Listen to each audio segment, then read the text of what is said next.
pour toutes les maladies virales, il existe une aggravation de ces maladies chez les fumeurs. La fumée du tabac donne une inflammation des voies respiratoires et cette inflammation est la cause d'une aggravation aussi bien de la grippe que de la totalité des maladies respiratoires. Il n'y a aucune raison pour que la pneumopathie du Covid n'ait pas les mêmes effets et que le tabac n'aggrave pas ces maladies.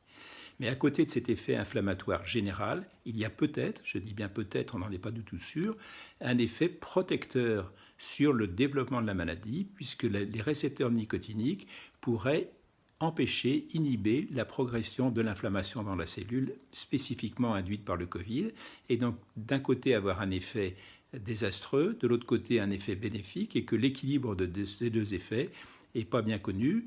On observe que chez les Covid, il n'y a pas beaucoup de BPCO, alors que normalement, on s'entend avoir beaucoup de BPCO. On observe que chez les Covid, il y a une mortalité un peu plus importante, 50% de formes plus sévères et un peu plus d'un doublement de la mortalité chez les fumeurs.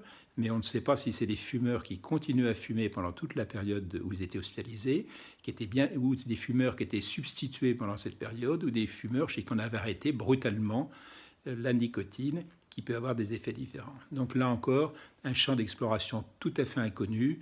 Il y a des arguments pour, des arguments contre. En tout cas, au jour d'aujourd'hui, on ne peut absolument pas tirer des conclusions de ces données pour proposer quelque chose à faire de particulier, si ce n'est appliquer les bonnes pratiques habituelles.